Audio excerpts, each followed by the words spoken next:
వేదిక పైన ఉన్న వాళ్ళని మళ్ళీ పరిచయం చేయాల్సిన అవసరం లేదనుకుంటా, అందరు తెలిసిన వాళ్ళే. నా ప్రసంగం ప్రారంభించే ముందల పిల్లల్ని ఒకటో రెండు ప్రశ్నలు అడగాలనుకుంటున్నా. ముందు ఇక్కడ ఎంతమంది ప్రభుత్వ పాఠశాలల నుంచి ఉన్నారు? చేతులు పైకెత్తండి.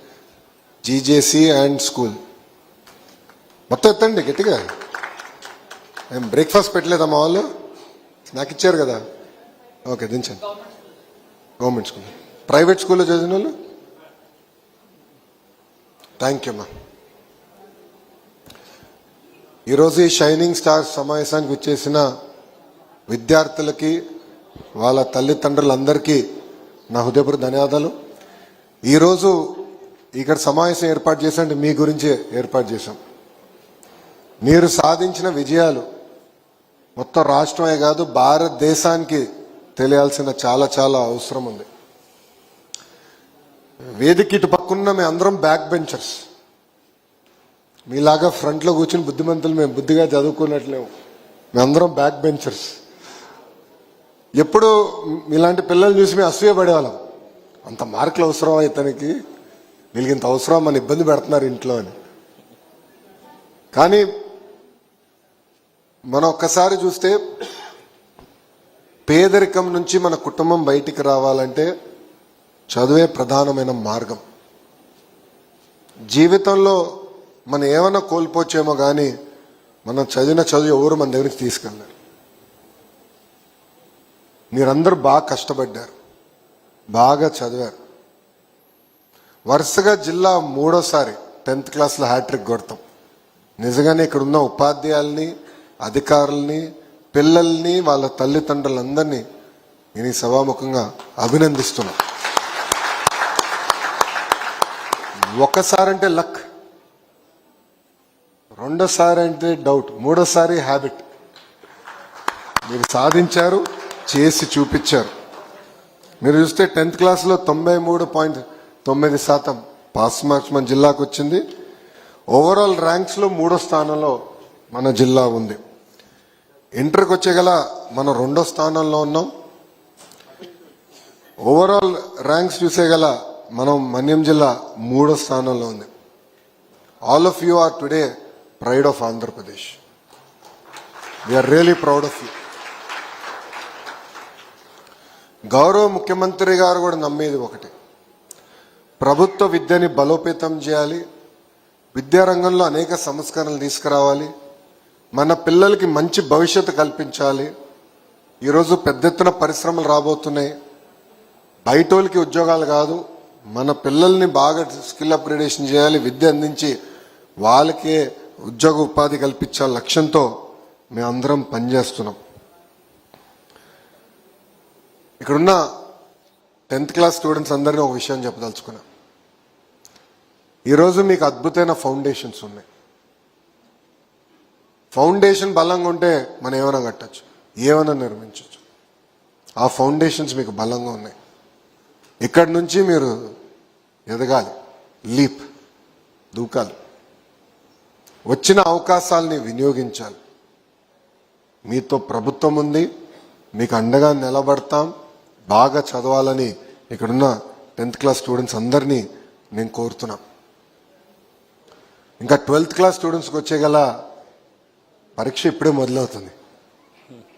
ఆ పరీక్ష పేరే జీవితం. దేవుడు మనందరికీ ఒక్కొక్కరికి ఒక రకమైన పరీక్ష పెడతారు. మన కుటుంబానికి ఒక పరీక్ష పెడతారు. కానీ ఆ పరీక్ష జయించే శక్తి కూడా మనకి దేవుడు ఇస్తారు. కష్టకాలాలు అనేది అందరికి వస్తాయి, కానీ ఫోకస్ అనేది చాలా చాలా అవసరం. మీ అందరు తెలుసు 12th క్లాస్ వరకు నేను హైదరాబాద్లో చదివాను. దాని తర్వాత ఇంజనీరింగ్ అమెరికాలో చేశాను, 2 సంవత్సరాలు అక్కడ పనిచేశా. MBA కూడా స్టాన్ఫర్డ్లో చేశాను. చాలామంది అడిగారు భారతదేశానికి అమెరికాకి తేడా ఏంటని. నేను వాళ్ళు ఒకటే చెప్తా, ఇక్కడ ప్రశ్న ఉంటే చేతితే మందలిస్తారు, కానీ అక్కడ ప్రశ్న ఉంటే అడగమని చెప్తారు. అది ఇక్కడ మనందరం నేర్చుకోవాలి. మనకు ఒక క్వశ్చన్ ఉంది, దానికి సమాధానం రావాలి.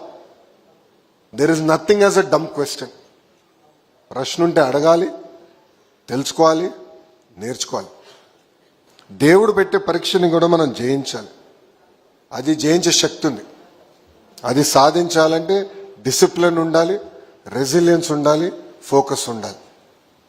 ఈరోజు గౌరవ ముఖ్యమంత్రి గారిని తీసుకోండి, ఆయన వయసు 75 సంవత్సరాలు, ఎక్కడ వయోభారం కంపడదు.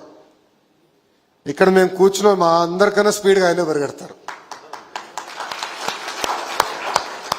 నిన్న రాత్రి కూడా గౌరవ ముఖ్యమంత్రి గారి అదే నవ్వుతున్నా, సార్ మహానాడు 3 రోజులు మా పార్టీ ప్రోగ్రాం ఉంటుంది, 3 రోజులు చేసి మేము అందరం పడిపోయాము, మీరేంటి సార్ ఇంత ఫ్రెష్గా ఉన్నారంటే మీకు డిసిప్లిన్ లేదని మమ్మల్ని అందరిని తిట్టారు ఆయన.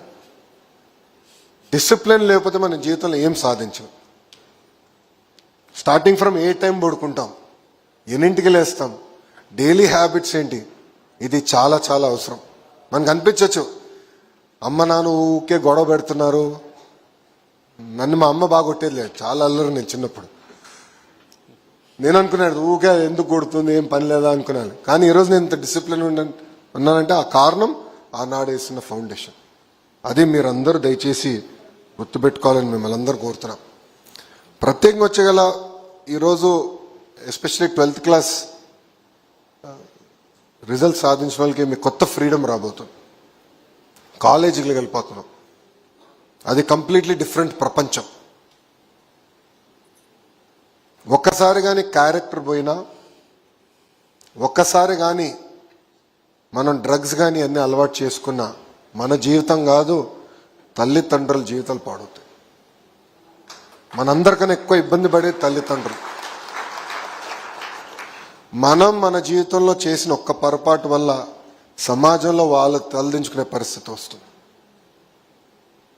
ఇది మీరు అందరం గుర్తుపెట్టుకోవాలి. మన తల్లిదండ్రులు ఎప్పుడు గర్వపడే విధంగా మనం ప్రవర్తించాలి. డ్రగ్స్ వద్దు బ్రో అన్న క్యాంపెయిన్ మేము ప్రారంభించాం. ఎందుకు ప్రారంభించానంటే డ్రగ్స్ వల్ల ఎలా కుటుంబాలు నాశనం అవుతున్నాయి అనేది నా యువగలం పాదయాత్రలో నేను కల్లారా చూసా. చంద్రగిరి నియోజకవర్గం చిత్తూరు జిల్లాలో ఉంది. అక్కడ పాదయాత్ర చేస్తుంటే మధ్యాహ్నం లంచ్కి బ్రేక్ అయ్యాం, మహిళలతో మీటింగ్ పెట్టుకున్నాం. ఆ మీటింగ్ అయిన ఒక తల్లి వచ్చింది. ఆమె చెప్పింది ఆమె ముగ్గురు ఆడపిల్లలు పెద్దమ్మాయిని గంజాయికి బానిసలు చేసి శారీరకంగా వాడుకున్నారు డ్రగ్ పెడ్లర్స్ 21 రోజులు. ఆమె అనింది మీరు నాకు డబ్బులు ఇవ్వదు ఏమివ్వదు, సిఎంసి వెల్లూరుకి ఫోన్ చేసి డి అడిక్షన్కి కొంచెం వెసులుబాటు కల్పించండి, లేదంటే మా పెద్ద పాపని చంపుతాను, అప్పుడన్నా మా 2 పిల్లలు బాగుపడతారు కదా, పాడవరు కదా. అంటే ఆ తల్లి ఆవేదన బాధని కల్లారా చూసా. ఈరోజు డ్రగ్స్ వద్దు బ్రో అనే క్యాంపెయిన్ సీరియస్గా తీసుకుంటున్నాం. 100% రిజల్ట్స్ వచ్చిందని నేను అన్నట్లా అని ముందు మీరు చూస్తారు. డ్రగ్స్ పైన ఒక యుద్ధం మన ప్రభుత్వం చేస్తుంది. ఇది మీకు ఎందుకు చెప్తున్నానంటే కాలేజీకి వెళ్ళినప్పుడు పొరపాటున ఎవరిని సేవించినా మీకు ఆఫర్ చేసినా చాలా సీరియస్గా తీసుకోవాలి. పారదర్శకంగా మీరు నిలబడాలి. క్షణిక ఏదో బాగుంటుంది, మత్తు బాగుంటుంది అనుకునే తప్పుగానే చేస్తే ఇబ్బంది పడేది మనమే కాదు, మన తల్లిదండ్రులని మీరందరూ దయచేసి గుర్తుపెట్టుకోమని కోరుతున్నాను. ఫ్రీడమ్ అనేది డబుల్ ఎడ్జ్ స్వర్డ్. మంచి ఉంటుంది, చెడు ఉంటుంది. మనం తెలుసుకోవాలి, నేర్చుకోవాలి. ఈరోజు మీరు ఈ స్థాయికి వచ్చారంటే మీకున్న పట్టుదల, డిసిప్లిన్ వల్ల వచ్చారు. ఇది ముందు కొనసాగించాలి. ఇప్పుడే కాదు, రాబోయే రోజుల్లో కూడా మంచి మార్క్స్ తెచ్చుకుని మొత్తం ఆంధ్ర రాష్ట్రమే కాదు భారతదేశం గర్వపడే విధంగా మీరందరూ పైకి రావాలని ఈ సభాముఖంగా మనస్ఫూర్తిగా నేను కోరుకుంటున్నా. మనం ఎంత పైకి ఎదిగితే అంత తగ్గి ఉండాలి, ఎంత ఎదిగితే అంత తగ్గి ఉండాలి. There is no alternative to humility. కలిసిమెలిసి ఉండాలి. మన ప్రయాణం ఎక్కడి నుంచి మొదలుపెట్టాం గుర్తుపెట్టుకోవాలి. ఇది చాలా చాలా మనందరికి అవసరం. చుట్టుపక్కల మంచి మెంటర్స్ పెట్టుకోండి. జీవితంలో సాధించిన వాళ్ళ దగ్గరికి వెళ్ళి వాళ్ళ అభిప్రాయాలు తెలుసుకోండి, వాళ్ళ దగ్గర నిరంతరం నేర్చుకోండి. ఒక రూమ్లో if you are the smartest person then there is something wrong. You should always surround yourself with people are smarter than you. నిరంతరం నేర్చుకోవాలి. ఈరోజు గౌరవ ముఖ్యమంత్రి గారు గొప్పతనం అదే. క్యాబినెట్ మీటింగ్లో కానీ మా రివ్యూ మీటింగ్లో కానీ మాకు స్వేచ్ఛ ఇస్తారు మాట్లాడేదానికి. లేదు సార్ ఇది కరెక్ట్ కాదేమో అని చెప్పేదానికి. ఆయన అభిప్రాయానికి విరుద్ధంగా మాట్లాడడానికి మాకు స్వేచ్ఛ ఇస్తారు. అందుకే ఎన్ని ఇబ్బందులు ఉన్నా, ఎన్ని కష్టాలు వచ్చినా ఆయన ఈరోజు ఇంత సాధించగలుగుతున్నారు, రాష్ట్రాన్ని సరైన దారిలో పెట్టగలుగుతున్నారు. దయచేసి ఇది మిమ్మల్ని అందరినీ గుర్తుపెట్టుకోమని కోరుతున్నా. నేను ఒక విషయం చెప్పాలనుకుంటున్నాను. Always travel the road less travel. అందరూ ఒక దారిలో వెళ్తే దానికి భిన్నంగా ఎందుకు మీరు ఆలోచించకూడదని ప్రశ్నిస్తున్నాను. మీ ముందర నేనే ఒక ఉదాహరణ. తెలుగుదేశం పార్టీ ఎప్పుడు గెలవని నియోజకవర్గం, అంటే ఆవిర్భావం ఒకే ఒకసారి గెలిచిన నియోజకవర్గం మంగళగిరి నియోజకవర్గం. 1985లో మేము ఒకసారి గెలిచినాం, దాని తర్వాత గెలవాల. గౌరవ ముఖ్యమంత్రి గారు నన్ను అడిగారు, మంచి సీట్లోనే కంచుకోవటం సీట్లోనే నువ్వు అక్కడికి వెళ్ళొచ్చు కదా అని. నేను ఒకటే చెప్పిన, ఎప్పుడు గెలవని నియోజకవర్గం అండి, గెలిచి చూపిస్తాను సార్ అన్న. ఓడిపోయా. 2019లో నేను ఓడిపోయా. మీ అందరు చూస్తుంటారు, చాలా మంది ఎగతాళి చేశారు, అన్ని రకాలుగా మాట్లాడారు. కానీ నేను ఏనాడు పట్టించుకోలేదు. ఎందుకంటే ఒక లక్ష్యం పెట్టుకున్నా, ఆ లక్ష్యం గెలుపు. వీళ్ళు ఊకే అరుస్తున్నారు, ఇదంతా గోల. నేను ఏనాడు పట్టించుకోలే, ఏనాడు అధైర్యపడలా. మన అంతిమ లక్ష్యం గెలుపు అని పెట్టుకున్న తర్వాత ఓడిపోయిన రోజు దగ్గర నుంచి 5 సంవత్సరాలు కష్టపడ్డా. ఆంధ్ర రాష్ట్ర చరిత్రలో ఎప్పుడు రాని విధంగా 3rd హైయెస్ట్ మెజారిటీ మంగళగిరి నియోజకవర్గం గెలిచారు. ఇప్పుడు అచ్చెన్న గారు చెప్పారు, same thing with education department. విద్యాశాఖ మంత్రిగా నేను అవ్వాలని చాలా మంది వద్దని చెప్పారు. లేదు, ఛాలెంజ్ ఇక్కడ ఉంది, ప్రజల జీవితాలు మనం మార్చచ్చు, ఎన్ని కష్టాలు వచ్చినా పర్వాలేదు, నేను నిలబడతాను, పోరాడతానని చెప్పి ఏకపక్షంగా పనిచేస్తూ ఉంటున్నా. సో నేను కూడా మిమ్మల్ని అందరినీ కోరేది, రోడ్ లెస్ ట్రావెల్ అనేది చాలా చాలా అవసరం. మీరందరూ అది గుర్తుపెట్టుకోవాలని కోరుతున్నాను. మీరందరూ ఒక రెస్పాన్సిబుల్ సిటిజన్గా మారాలి. మీరే కాదు, మీ చుట్టుపక్కల ఉన్న వాళ్ళకి చెప్పాలి. నేను ఎప్పుడు ప్రశ్న అడుగుతా, భారతీయులు భారతదేశంలో చెత్త రోడ్డు పైన వేస్తారు, ఇదే భారతీయులు ఇతర దేశాలకు వెళ్తే చెత్త రోడ్డు పైన వేయరండి. చెత్త కారులో పెట్టుకుంటారు, ఇంటికి వెళ్ళిన తర్వాత ఇంట్లో చెత్త బుట్టలేస్తారు. మనమే. సో మార్పు ఏదైతే మన సమాజంలో ఆశిస్తున్నామో అది మనలో మొదలవ్వాలి. Change starts with us. So ఒక రెస్పాన్సిబుల్ సిటిజన్గా మీరందరూ తయారవ్వాలి. నేను చూసా చాలా మంది, మీ డ్రీమ్ వాల్ చూసా, మీ గ్రాటిట్యూడ్ వాల్ చూసా, మీ అంబిషన్ వాల్ చూసా. ఇంజనీర్ అవ్వాలని, డాక్టర్ అవ్వాలని, ఐఏఎస్ అధికారులు అవ్వాలని చాలా మంది రాశారు. డిఫరెంట్ కెరియర్, టీచర్ అవ్వాలని కూడా రాశారు, సాఫ్ట్వేర్ ఇంజనీర్, ఏఐ ఇంజనీర్ అవ్వాలని రాశారు. మీ అందరూ ఒక విషయం చెప్పాలి, ఒక సీక్రెట్ చెప్పాలి. ఈరోజు రాలేకపోయారు. విజయరామరాజు గారని, he's commissioner for school education, ఈ టీచర్ ట్రాన్స్ఫర్ హార్డ్వార్డ్లో ఉన్నారు. ఆయన రాలేకపోయారు ఈరోజు మీటింగ్. ఆయన మీలాగనే ప్రతిభ స్టూడెంట్. ప్రభుత్వం దగ్గర ఆనాడు ప్రతిభ అని పేరుండేది, షైనింగ్ స్టార్స్కి. ప్రతిభ అవార్డు పొంది ఐఏఎస్ అధికారి అయ్యి ఈరోజు ఏకంగా కమిషనర్ స్కూల్ ఎడ్యుకేషన్గా పోస్టింగ్ అయ్యారు. ఎందుకు చెప్తున్నానంటే మీ అందరిలో శక్తి ఉంది. ఏ లక్ష్యం అయితే పెట్టుకున్నారో అది సాధించే బాధ్యత కూడా మీ పైన ఉంది. మీరు మీ జీవిత ప్రయాణంలో మీ సక్సెస్కి కష్టపడిన వాళ్ళు మర్చిపోద్దండి. నాకు ఈ రోజు కూడా గుర్తుంటుంది మా టీచర్ల పేరు. నేను కార్నింగ్ మెల్లన్ యూనివర్సిటీకి వెళ్ళినప్పుడు నా మెంటర్ రాజిరెడ్డి గారు. సో గురుగారు ఎప్పుడు తిరిగి వచ్చిన, భారతదేశానికి వచ్చినప్పుడు హైదరాబాద్ వచ్చి వెళ్ళి కలుస్తా, గురుగారి దగ్గర బ్లెస్సింగ్స్ తీసుకుంటా, అంతే, వేరే ఎజెండా ఏముండదు. ఇది చాలా చాలా అవసరం. మనం ఈ స్థాయికి వచ్చాయంటే ఉపాధ్యాయులు ఉన్నారు, తల్లిదండ్రులు ఉన్నారు, ఇంట్లో పెద్దవాళ్ళు ఉంటారు, వాళ్ళందరి ఆశీస్సులు, వాళ్ళందరి త్యాగంతో మనం ఈ స్థాయికి వచ్చాం. దయచేసి అది మర్చిపోకూడదని మిమ్మల్ని అందరినీ కోరుతున్నా. ప్రత్యేకంగా ఉపాధ్యాయుల్ని మన జీవితాంతం గుర్తుపెట్టుకోవాలి, గౌరవించాలి. మేము చదివిన టైంకి ఇప్పుడు కాలం కొంచెం మారింది, కానీ గౌరవం అనేది తగ్గకూడదు. ఇది మీరందరూ గుర్తుపెట్టుకోవాలని కోరుకుంటున్నా. ప్రభుత్వ రంగంలోకి వచ్చేగల అనేక సంస్కరణలు తీసుకొస్తున్నాం. మీ పైన మేము అంత ఎక్స్పెరిమెంట్ చేయలేకపోయాం, ఎందుకంటే మేము మా కూటమి ప్రభుత్వం వచ్చేగల అప్పటికి మీరు అందరూ 10th క్లాస్కి వచ్చారు. కానీ ప్రధానంగా 100 days action plan, government school పిల్లలు అందరూ తెలుసు, 100 day యాక్షన్ ప్లాన్ పెట్టాం.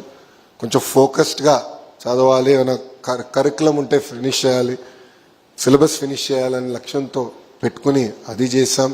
గవర్నమెంట్ జూనియర్ కళాశాలలో ఏకంగా పుస్తకాలు ఇచ్చాం, మధ్యాహ్న భోజనం పథకం ఇచ్చాం. కానీ ఇది తొలి అడుగు మాత్రమే.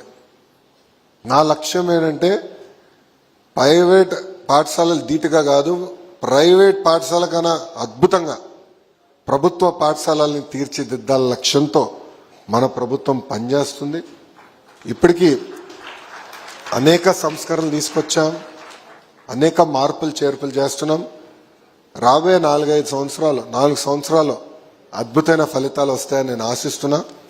ఇప్పుడే అచ్చన్న చెప్తున్నారు వచ్చే సంవత్సరం వచ్చేస్తుందని, మరి అంత స్పీడ్ కాదు, నేను కొంచెం టైం పడుతుంది, కానీ రిజల్ట్స్ వస్తున్నాయి. ఎప్పుడు లేని విధంగా గవర్నమెంట్ జూనియర్ కళాశాలలో కూడా రిజల్ట్స్ వచ్చినాయి, గవర్నమెంట్ స్కూల్స్లో కూడా మంచి రిజల్ట్స్ వచ్చినాయి. కానీ ఈరోజు ఈ సమావేశం పెట్టుకున్నప్పుడు చాలామంది నన్ను అన్నారు కేవలం ప్రభుత్వ పాఠశాలలకి అవార్డులు ఇస్తే బాగుంటుందని. నేను ఒప్పుకోలేదు. షైనింగ్ స్టార్స్ అనేది ప్రైవేట్లో ఉండొచ్చు, ప్రభుత్వంలో ఉండొచ్చు. ఇక్కడ చూస్తే ఇక్కడ చాలా మంది ప్రభుత్వ పాఠశాలల నుంచి కూడా వచ్చిన వాళ్ళు ఉన్నారు. You are the children of our state, you are the children of Andhra Pradesh. ఏ పాఠశాలకు వెళ్ళారు అనేది ఇంపార్టెంట్ కాదు, మీ ప్రతిభని గుర్తించాల్సిన బాధ్యత మా పైన ఉంది. ఆ బాధ్యత ఈరోజు ఒక విద్యాశాఖ మంత్రిగా నేను తీసుకున్నాను. అనేక కార్యక్రమాలు చేస్తున్నాం, అవన్నీ మీకు చెప్పదలుచుకోలేదు. ముందు మీకు గుర్తుంటుంది, మీరు తెలుసుకుంటారు. కానీ రాబోయే రోజుల్లో మిమ్మల్ని ఒక విషయం పైన కోరాలనుకుంటున్నాం ప్రత్యేకంగా. ఎస్పెషల్లీ ప్రభుత్వ పాఠశాలలో చదివిన పిల్లలందరూ కోరాలనుకుంటున్న ఒక విషయం, మీరు ఉన్నత చదువులు చదవాలి, బాగా పైకి వచ్చిన తర్వాత మంచి ఉద్యోగాలు వస్తాయి, తిరిగి మీ పాఠశాలకి సేవ చేయాలి. కేవలం డబ్బుల రూపంలో కాదు, రండి, వాలంటీరిజం చేయండి, పిల్లల్ని గైడ్ చేయండి, 10 మందిని ఇన్స్పైర్ చేయండి. ఈరోజు నేను ఇంత దూరం ఎందుకు వచ్చానంటే ఇన్స్పైర్ చేద్దాం, అందరికి ఒక డైరెక్షన్, నా సలహాలు నా సూచనలు మీకు తెలియజేద్దాం లక్ష్యంతో నేను వచ్చాను. ఇంకా చేయాలి, మీరందరిలో కూడా మీ అందరిలో శక్తి ఉంది, పిల్లల్ని ఇన్స్పైర్ చేయాలని ఈ సభాముఖంగా నేను మిమ్మల్ని అందరినీ కోరుకుంటున్నాను. ఇంకా అంతేకాకుండా వాస్తవంగా చూస్తే మొన్న ఒక రిపోర్ట్ వచ్చింది, అది చూస్తే నేనే ఆశ్చర్యపోయా. ఆ రిపోర్ట్ ఏంటంటే లిటరసీ రేట్ మీద రిపోర్ట్ వచ్చింది. ఆంధ్ర రాష్ట్రం is the lowest state in literacy సర్వేలో వచ్చింది. బీహార్ కన్నా ఒక 0.2%, 0.3% మనం వెనకబడి ఉన్నాం. అందుకే దానికి పేరు పెట్టి ప్రాజెక్ట్ అని పేరు పెట్టి రాబోయే 4 సంవత్సరాలు 100% లిటరసీ ఆంధ్ర రాష్ట్రానికి తీసుకురావాలని లక్ష్యంగా పెట్టుకున్నాం. ప్రధానమైన బాధ్యత ఇప్పుడు మన జిల్లా పైన ఉంది, ఎందుకంటే మనం 50%లో ఉన్నాం. కలెక్టర్ గారు కూడా ఇక్కడ ఉన్నారు, ఇది సీరియస్గా తీసుకోవాలని వాళ్ళందరినీ నేను కోరుతున్నాం. అదేవిధంగా ఐటీడీఏ ఆధ్వర్యంలో అనేక అద్భుతమైన సంస్కరణలు తీసుకొచ్చారు. డిఎస్సి కోచింగ్ కానీ, ఈరోజు ఐఐటి నీట్ కోచింగ్ కానీ, ఇవన్నీ మేము కూడా అంటే ప్రభుత్వ పాఠశాల మీ దగ్గర నేర్చుకోవాల్సిన అవసరం చాలా ఉంది. ఇంకా ముందు ఇలాంటి అద్భుతమైన బెస్ట్ ప్రాక్టీసెస్ అందరం కలిసికట్టుగా షేర్ చేసుకుని ఏదైతే ఒక లక్ష్యంగా చంద్రబాబు నాయుడు గారు బాధ్యత మనకి ఇచ్చారో అది సాధించాలని ఈ సభాముఖంగా మిమ్మల్ని అందరినీ కోరుకుంటూ, జీవితంలో మార్క్స్ అనేది ఒక భాగం, కానీ what is most important is character. దయచేసి ఇది గుర్తుపెట్టుకోవాలని మిమ్మల్ని అందరినీ కోరుతున్నాను, మళ్ళీ రిక్వెస్ట్ చేస్తాను.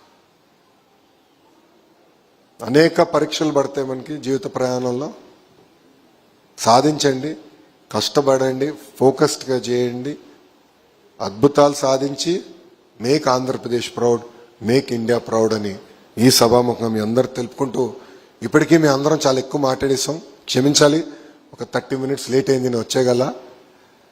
ఈ కార్యక్రమం ముఖాముఖి కార్యక్రమం, నేను చెప్పిందంతా మీరున్నారు, మీ దగ్గర నుంచి వినేదానికి మేము ఇంత దూరం వచ్చాం. సో ఈ కార్యక్రమం ముందలు తీసుకెళ్లాలని గౌరవ కలెక్టర్ గారికి నేను తెలియజేసుకుంటూ మీ అందరి నుంచి సెలవు తీసుకుంటున్నా. అందరికీ నమస్కారం, జై Hind. Just before I finish ఒక చిన్న విషయం, మనందరం చూసాం పహల్గామ్లో ఎట్లయితే ఉగ్రవాదులు వచ్చి భారతీయులపైన దాడి చేశారు.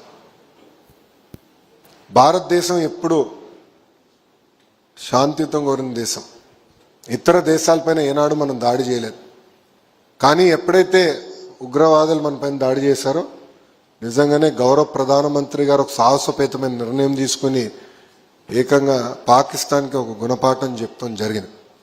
దాంట్లో భాగంగా మన రాష్ట్రానికి చెందిన ఒక జవాన్ని మనం కోల్పోయాం. ఆ జవాన్ పేరు మురళీ నాయక్. తల్లిదండ్రులకి ఒకే ఒక్క బిడ్డ, అంటే అక్క చెల్లెలు లేరు, అన్న తమ్ముళ్ళు లేరు, ఒకరే ఒకరు. అరే నువ్వు జవాన్కి ఎందుకు వెళ్తున్నావురా, ఇది అవసరమా నీకు, ఒక్కడవే కదా, ఇంట్లో ఉండొచ్చు కదా అంటే ఒకటేనాడు. రేపు ఏమైనా అవుతే ఎవరు వస్తారని కూడా అడిగితే అతను చెప్పాడు తల్లిదండ్రులు, నాకేమైనా అవుతే మొత్తం భారతదేశం నా వెనకన నిలబడుతుంది. మురళీ నాయక్ లాంటి జవాన్లు ఈరోజు బార్డర్లో మన కోసం నిలబడుతున్నారు కనుకనే మనం ఇలాంటి కార్యక్రమాలు పెట్టుకోగలుగుతున్నాం, శాంతియుతమైన వాతావరణంలో మనం కూర్చోగలుగుతున్నాం. సో జవాన్లు అందరూ కూడా వాళ్ళకి అండగా నిలబడాలి. ఎప్పుడు గౌరవ ప్రధానమంత్రి గారు కానివ్వండి, దేశం ఏ పిలిపించినా పేట్రియాటిజం అనేది మనసులో ఉండటమే కాదు, చూపించాల్సిన బాధ్యత మనందరిపైన ఉంది. ఎందుకంటే గతంలో చూసాం 2014 నుంచి 2014 వరకు 27 ఉగ్రవాద దాడులు జరిగినాయి భారతదేశంపై, సుమారుగా 27. ఒక్కసారి కూడా మనం తిరిగి చెప్పలేకపోయాం. కానీ ఇప్పుడు ఎప్పుడైతే జరిగిందో తగిన గుణపాఠం వాళ్ళు చెప్పాం, దేశం ముందరికెళ్తుంది. మనం ఈరోజు ఇక్కడ కూర్చోగలుగుతున్నా అంటే జవాన్ల వల్లని దయచేసి అందరూ గుర్తుపెట్టుకోవాలని కోరుకుంటూ, నేను వందే అంటాను, మీరందరూ మాత్రం అనాలని నేను కోరుతున్నాను. వందే వందే వందే. థ్యాంక్ యూ అమ్మా.